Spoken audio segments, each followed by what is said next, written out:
Kita sampai di surat Yusuf ayat 63. Masih sabar ngaji? Hah? Masih sabar, tak? Masih sabar, masih. Masih, Gus. Masih, Pak Bakhrul. Ini kan sudah sepuh sekali, Pak Bakhrul. Baru 37, Gus. Baru 37. Alhamdulillah. Ini semangat-semangat Pak Jo ya ini. Gimana Mbak Dia ngaji terus lah ini? Kok saya kayaknya gimana gitu? Gimana ini? Tapi melihat Balikdul alisnya sudah putih, jenggotnya Pak Mukhlisin, Pak Bakhrul putih. Itu apalagi Pak Burman semuanya sudah putih kayak gitu, masih semangat gitu. Jadi malu kalau nggak hadir itu. Malu. Iya, jadi malu. Jadi makanya saya sampaikan kepada seluruh dulur Westalah. Kita juga nggak tahu kapan garis finish kita. Ada satu pemahaman gini ya dulur ya. Ini sebelum kita masuk ke tafsir ya. Ada satu pemahaman gini. Hidup itu sebenarnya cuma sehari loh. Dia bilang gitu. Dan ini bagus juga untuk refleksi kita. Jadi menurut mereka hidup itu hanya sehari. Kapan? Ya hari ini. Karena kemarin itu too late. Sudah telat. Sementara besok, ya jadi yesterday is too late. Jadi kemarin itu sudah telat, sudah tidak ada. Sementara tomorrow is too early. Terlalu tergesa, nggak ada. Besok juga belum tentu ada kan. Kalau kemarin sudah nggak ada, besok itu belum tentu ada. Sehingga sebenarnya hidup kita itu ya hanya hari ini. Atau kalau lebih dipersingkat lagi, hidup kita itu ya hanya sejam. Nah, ya jam tadi kita sudah tidak ada, sudah tidak bisa diulang. Jam nanti ya belum tentu ada kita. Gitu. Itu satu konsep yang menurut saya bagus juga untuk kita jadikan warning dan penjaga kita. Artinya apa? Kalau hari ini tadi subuh kita tidak tahajud, sebelum itu kita tidak subuhan jamaah, kita itu sudah melewatkan, apalagi kemarin misalnya kita tidak subuhan, terus hari ini kita subuhan, ya berarti memang kita sudah bisa menikmati hari ini. Sementara kita rencana misalnya, aku hari ini nggak subuh jamaah, besok aja. Besok belum tentu ada sampean. Jadi hari ini, hidup kita itu cuma hari ini. Atau lebih dipersingkat lagi, itu hidup kita itu hanya jam ini. Itu akan membuat kita tidak akan menunda kebaikan dan tidak akan menunda berhenti dari keburukan. Begitu. Nah, caranya kita menyemangati ngaji itu juga begitu. Kalau hari ini nggak ngaji, besok saya belum tentu hidup untuk ngaji. Saya hari ini punya waktu 1 jam. Dari jam 5-7 menit sampai jam 6-7 menit kalau wita jam 6-7 menit sampai jam 7-7 menit biasanya saya awali itu. Saya punya waktu segitu, nggak saya manfaatkan. Jam selanjutnya saya belum tentu punya jam kok. Entah itu karena sibuk sudah dipanggil oleh itu ada ringtone HP itu begitu. Entah itu karena nanti sudah mulai ngorok atau jangan sampai ya, misalnya nanti sakit atau misalnya bahkan nanti jam 8 itu dipanggil Allah, nggak tahu kita. Jadi menunda kebaikan itu karena sampean seolah akan ka'annaka ta'isyu abadan. Seolah-olah akan hidup lagi bahkan selamanya. And who are you? Siapa sampean itu kok menentukan seolah-olah pasti akan ada. Makanya dalam surat Al-Kahfi itu kan disebutkan Jangan ini fa'ilun dzalika ghadan. Misalnya gitu. Ini fa'ilun dzalika ghadan. Jangan illa ayyasha Allah, kalimatnya begitu. Kecuali, jadi ini sungguhnya aku fa'ilun akan melakukan dzalika ini ghadan besok.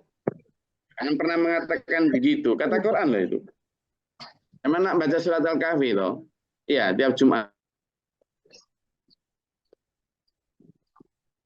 Bagus, dapat pahala nih. Tapi kadang nggak ngerti. Nah itu fa'ilun dzalika ghadan. Illa, bahkan makanya di akhir surah ayat itu kan dikasih tanda lam alif itu biar nggak boleh berhenti. Kenapa? Karena harus dilanjutkan illa ayyasha Allah. Kecuali kalau Allah menghendaki. Jadi insya Allah itu harusnya kita dasarkan pada satu konsep jika sya'a menghendaki Allahu Allah. Gitu. Makanya setiap kali kita memahami kesempatan hidup kita, itu ya sebenarnya kesempatan kita itu very limited. Sangat terbatas. Tidak banyak kesempatan kita itu. Dan pernah mengatakan, oh waktu kita banyak. Wal asr. Itu kalimatnya sumpahnya Allah itu demi waktu yang singkat. Jadi waktu asar itu kan waktu singkat. Makanya itu sering yang saya pakai untuk memotivasi diri saya ketika misalnya sedang agak males ah. Terus zaman pikir saya sebagai bashar nggak punya, tak begitu. Punya Mas Bro, punya. Tapi di samping saya memotivasi bahwa hidup kita itu hanya hari ini, bahwa sebenarnya hidup kita itu hanya jam ini, saya juga termotivasi oleh sampean-sampean yang sangat semangat. Ya, kajian tafsir kita ini kan stabil di angka 170, 150, 170, kadang 180 kamera ini. Naik turunnya itu kan ya karena sibuk, karena mudah-mudahan bukan karena nggak punya pulsa ya. Itu kan fakir banget. Kasihan.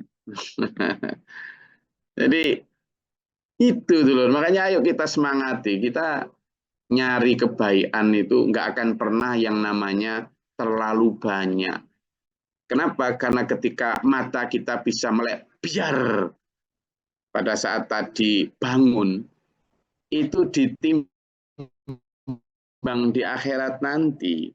Sampean bisa melihat hijaunya daun, ya kan? Melihat istri sampean yang penuh salon pas itu. Itu kenikmatan itu kalau ditimbang dengan 100 tahun ibadah, itu masih berat nikmat bisa melek biar lihat itu. Apalagi umur kita nggak mungkin 100 tahun, dan kalaupun umur 100 tahun nggak mungkin untuk ibadah semua. Berarti berapapun kebaikan kita, berapapun amal kita, itu tidak akan pernah mencapai yang namanya terlalu banyak. Kalau terlalu sedikit, iya. Iya. Orang kalau kena anemia saja sudah sakit loh, apalagi kena leukemia, penyakit sekarang kan aneh-aneh namanya. Sudah susah pengucapannya, susah pengobatannya. Kalau penyakit dulu kan gampang ya. Apa? Senep. Lalu apa senep? Kalau senep dulu itu benar-benar senep perutnya itu karena memang entah makan apa gitu. Senep, terus pengobatannya ya mudah. Jangan ngombe apa atau disuruh sabuan kesimbuan, arah sudah. Kalau senepnya orang sekarang enggak, penyakitnya aneh-aneh namanya, bukan senep namanya. Apalah. Kalaupun senep ya senep karena apa? Bukan karena senep karena ganti duit. Aneh-aneh penyakitnya wis. Ya kan? Kalau dulu senep enggak. Jadi semakin ke sini kita itu harus menimbang amal ibadah kita itu dengan apa yang telah Allah berikan. Wih, enggak ada apa-apa. Makanya kan Allah berfirman itu.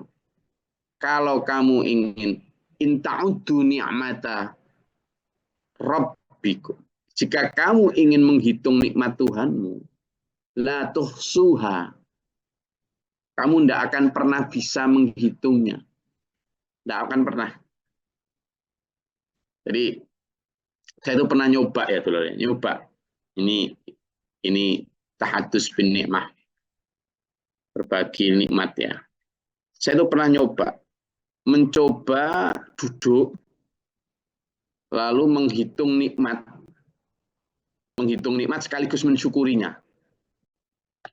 Jadi saya setelah sholat duha, saya sudah duduk, terus saya memang niat hari itu mau mensyukuri seluruh nikmat yang Allah berikan kepada saya.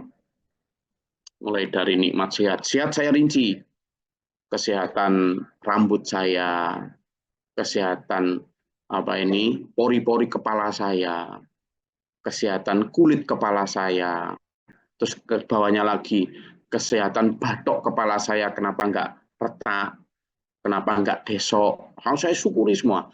Sampai di otak itu kan terbagi dua, otak kanan, otak kiri, itu saya syukuri semua, bisa berfungsi dengan baik, ada miliaran saraf-saraf di otak situ, ya Allah alhamdulillah. Terus saya nggak kena kanker otak, saya nggak kena ini, saya syukuri semua, sampai detail-detail, hidung saya bisa bernafas, hidung saya nggak kena sinusitis, saya syukuri itu semua, itu baru kesehatan tubuh. Penyakit apa saja saya sebut, saya tidak kena itu, alhamdulillah. Wes, itu kesehatan. Kemudian merambat ke kenikmatan rezeki. Rezeki ini, rezeki itu, rezeki ini saya syukuri semua. Terus kemudian nikmat lapang, nikmat aman dalam hal ini, aman dalam hal beribadah. Engkau berikan aman dalam beribadah, aman dalam bertarbiyah atau ngaji, aman dalam bersedekah, aman dalam dakwah, amal dalam bermuamalah, aman semua, tak syukuri, tak teliti semua. Habis itu bersyukur karena punya anak, karena punya istri, bersyukur juga karena istri saya solihah, bersyukur punya anak yang ya agak solihah, gitu kan? Atau ya solihah, bersyukur punya teman, punya saudara, tak syukuri cuma itu. Jadi mulai saya bersyukur. Itu kemudian saya memang sudah sengaja ini nanti lama ini. Nah, waktu itu ada istri saya yang mau pamit ke Tabanan untuk satu urusan gitu. Urusan agama, urusan di sekolahan di Tabanan. Udah pamit dulu aja, berangkat aja dulu kamu. Lu sampai selesai mereka di Tabanan urusannya, sampai balik saya itu belum selesai itu. Belum beranjak dari tempat duduk saya. Belum beranjak entah berapa jam itu. Belum selesai saya ngitung nikmat yang Allah berikan sama saya. Gitu. Jadi nggak mungkin. Padahal saya nggak mungkin melakukan itu tiap hari loh. Nggak mungkin. Setelah dulu. Benar firman Allah itu. In ta'uddu nikmatallah. Jika kamu ingin menghitung nikmat Allah, la tuhsuha. Kamu tidak akan bisa menghitungnya.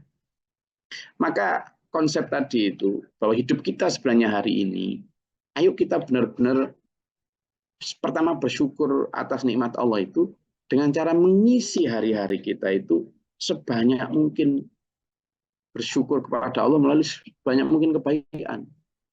Sebanyak mungkin, sebisa mungkin, semaksimal mungkin. Jangan pernah merasa sudah segini aja. Ayo, kita tidak pernah tahu kapan kita diberi batas waktu Allah. Kayak ngaji gini nih. Jadi ketika ingin malas ngaji, ayo kita upayakan. Kalau alasannya adalah pulsa, maka alokasikan itu di antara kebutuhan-kebutuhan primer lainnya. Kalau alasannya waktu, kalau menuruti nggak sempat ya nggak akan sempat gitu. Iya, makanya saya selalu ngajak sampean dengan membersamai meskipun ya itu di kapal, entah di bandara, entah di perahu, entah di jalan, ketika motoran, bahkan motorannya saya pernah juga loh. untuk mengajak sampean, ayo kita manfaatkan. Bagi sampean yang lebih muda dari saya, jangan merasa bahwa saya masih muda. Lo belum tentu. Gitu. Apalagi bagi sampean yang sudah lebih tua dari saya. Ya, itu sekilas tentang bagaimana memaknai bahwa hidup kita sebenarnya cuma sehari, yakni hari ini, bukan kemarin atau besok. Karena yang kemarin sudah lewat, sementara besok out of our hand. Itu di luar tangan kita, di luar kendali kita, too early. Sementara kemarin itu too late. Ngerti kan maknanya? Betul ngertos game, betul nopo-nopo. Tapi insya Allah saya rasa nyenengan tahu itu. Artinya kita harus i'malu lid dunya ka'annaka ta'ishu abadan wa i'malu lil akhirati ka'annaka tamutu ghadan. Oke. Jadi ayat 63 ini menunjukkan ketika mereka kembali falamma raja'u ila bihim qalu ya abana muni'a minal kailu fa arsil ma'ana akhana naktal wa inna lahu hafizun. Mereka kembali kepada bapaknya lalu berkata, "Bapak, ini loh, kami tidak akan mendapat jatah gandum lagi jika tidak membawa saudara kami. Sebab itu, tolonglah izinkan saudara kami bersama kami." Siapa? Benyamin. Agar kami mendapat jatah dan kami, sudahlah, kami benar-benar menjaganya. Percaya Nabi Yakub ya, kalau nggak percaya lah, dulu sudah dikasih percaya katanya mau menjaga Yusuf, ya akhirnya hilang. Qala hal amanukum alaihi illa kama amintukum ala akhi yang min qablu. Mosok aku mau percaya kamu lagi kayak dulu aku percaya kamu sama Yusuf. Sekarang sama Benyamin. Ya dulu udah pernah. Wallahu khairun hafidhaw wa huwa arhamur rahimin. Sungguh Allah lah sebaik-baik penjaga dan sebaik-baik yang menyayang. Falamma fatahu mata'ahum wajadu bidu'atahum ruddat ilaihim. Dan ketika mereka membuka barang-barangnya, mereka menemukan barang-barang penukar mereka dikembalikan kepada mereka.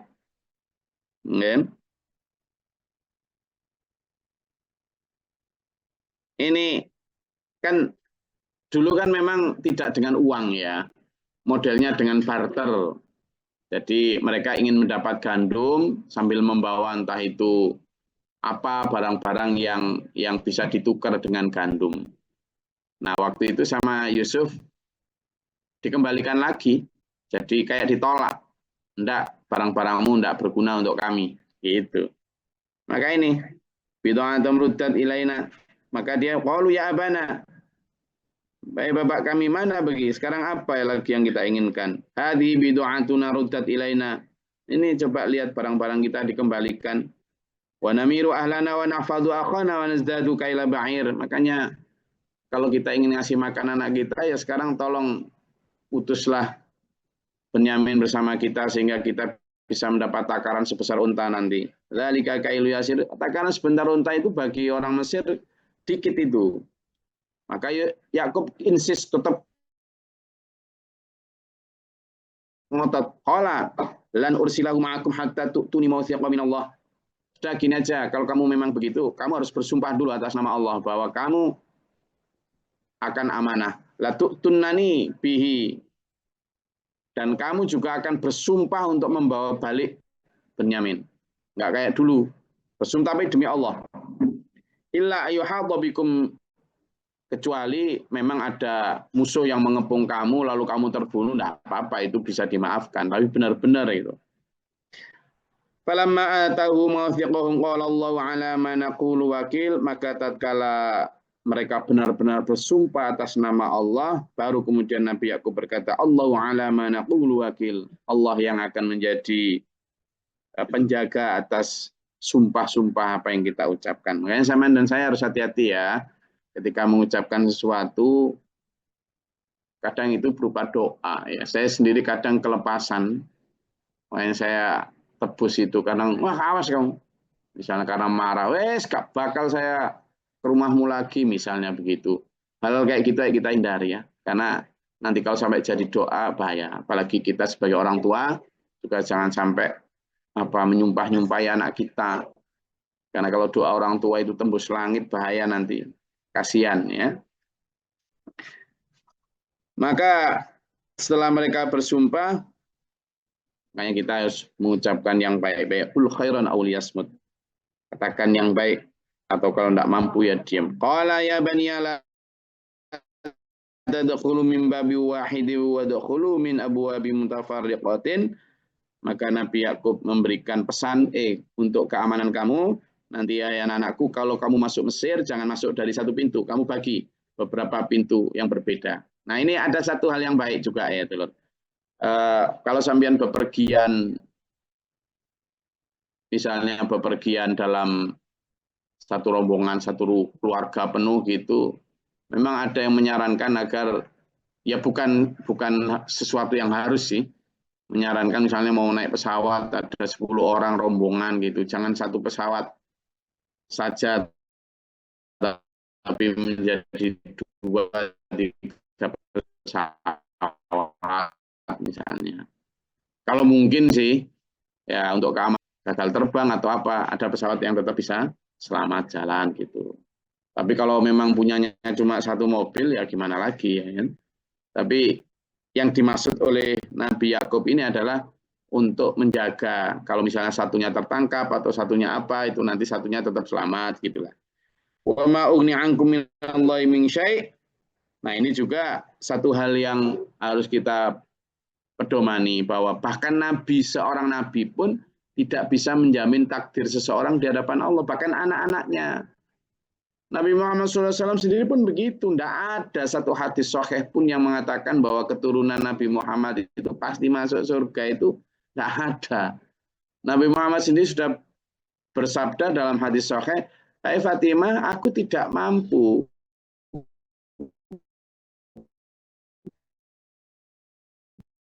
menjagamu dari kepada Allah. Tidak bisa. Aku tidak punya kemampuan itu." Itu Fatimah, keturunan yang sampai sekarang katanya menjadi pokok keturunan dari Nabi Muhammad. Itu Rasulullah loh begitu. Tidak ada. Kalau kamu seandainya mencuri, aku yang motong tanganmu. Jadi Nabi Yakub di sini juga menyampaikan, wa ma agni ankum minallahi min syai'. Aku tidak punya manfaat atau punya kuasa untuk menyelamatkan kamu nanti di akhirat. Ya kalau kamu ngikuti aku ya iya, jadi pembelamu. Nanti kalau enggak ya enggak. Inil hukmu illa lillah. Karena hukum itu hanya milik Allah dan semua keputusan milik Allah. Alaihi tawakkaltu, maka kepadanya lah aku bertawakal. Wa alaihi falyatawakkalil mutawakkilun, dan juga bertawakal orang-orang yang berserah diri. Ini menjadi koridor kita dulu ya, di dalam langkah supaya tidak salah dalam memahami agama, terutama persoalan-persoalan yang sifatnya sekarang salah kaprah di dalam memahami, seolah-olah oh kalau ini sudah pasti ini, apalagi oh Pak Yai, saya ini orang buruk, nanti tolong ya kalau di akhirat saya dipanggil. Ya gimana manggil kalau enggak ada teladan kebaikan yang diikuti gitu ya. Sampai kebablasan itu katanya ada orang meninggal, lalu ada seorang yang katanya alim, terus naruh kertas di bawah kafannya, terus sambil ngomong sama si mayit, si Fulan, nanti kalau kamu ketemu Mungkar Nakir bilang ini surat dari saya suruh baca, nanti malaikatnya pasti sudah akan oke aja. Ini apa-apaan? Ini apa-apaan? Katanya si yang ngomong itu seorang yang keturunan Nabi ya keturunan apa?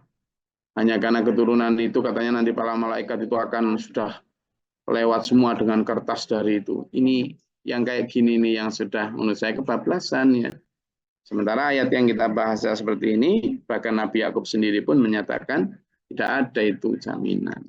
Maka ayo kita menjamin diri kita sendiri dengan menyatakan bahwa kita memang bismillahirrahmanirrahim menjadi orang-orang yang taat tunduk kepada. Oke, silakan. Ada yang mau disampaikan? Monggo.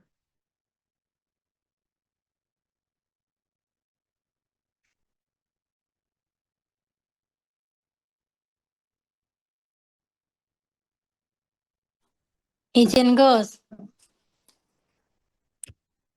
Tadi yang Gus bilang, Ya.